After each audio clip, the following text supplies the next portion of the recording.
Most stories end at a grave, but this one? This one used the grave as a doorway.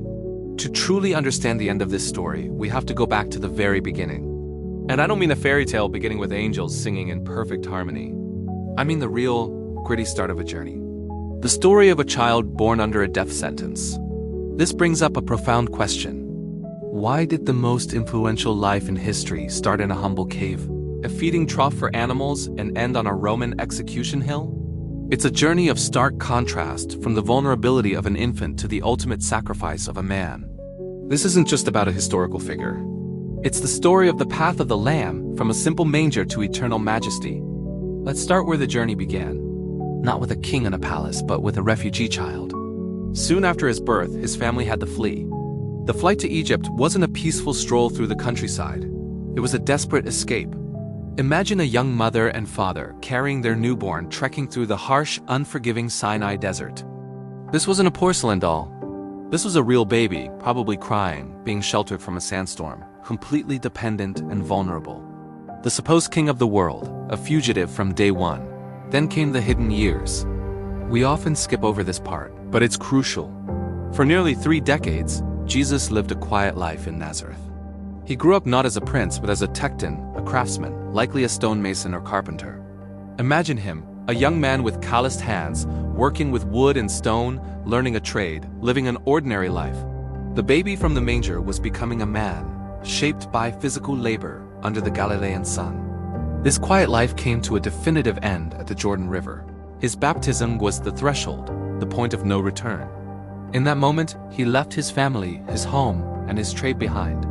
He stepped out of obscurity and onto a path that led directly and intentionally toward Jerusalem, the heart of power and conflict. The carpenter from Nazareth was about to begin his final, fateful walk.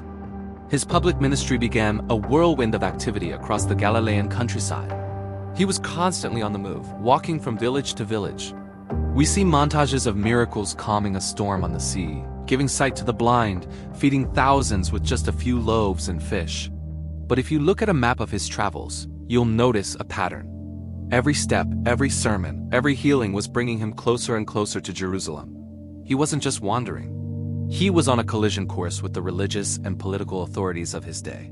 The emotional weight of this journey becomes almost unbearable in the Garden of Gethsemane.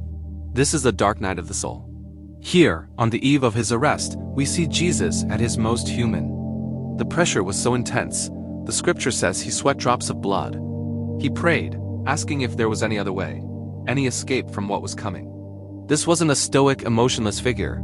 This was a man facing an agonizing destiny, wrestling with the cup he was about to drink. The pivot point comes with a betrayal. The arrest in the garden marks a dramatic shift. The powerful teacher who commanded crowds and challenged authority suddenly becomes the silent lamb. He stops defending himself, stops performing miracles. The voice that taught the masses falls quiet as he is led away, bound and abandoned by his closest friends. The confrontation he walked toward for 3 years had finally arrived. Now begins the climax of the story, the Via Dolorosa, the way of suffering. This was a real physical journey of about 600 meters through the crowded streets of Jerusalem. He was forced to carry the patibulum, the heavy horizontal beam of his own cross, on his already brutalized shoulders.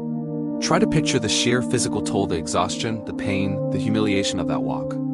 It was a public spectacle designed to crush a person's spirit before it took their life. The final moments arrive at a place called Golgotha, the place of the skull. The crucifixion itself is a moment of immense significance. Instead of focusing on the brutal details, let's pull back and see the wider shot. 3 crosses silhouetted against a darkening sky. This is the moment of maximum tension, where all hope seems lost. From the cross, he breathes his final words. It is finished. The journey that began in a stable has ended in a horrific public execution. To everyone watching, it was the end, failure, defeat. Then comes the silence.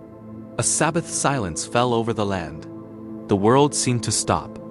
The infant who was once wrapped in simple swaddling clothes in a manger was now wrapped in a clean burial shroud and laid in a borrowed tomb. A heavy stone was rolled in front of the entrance, sealing the grave. The story was over. But on the 3rd day, something impossible happened. The stone was rolled away. The tomb was empty. This wasn't just a surprising twist.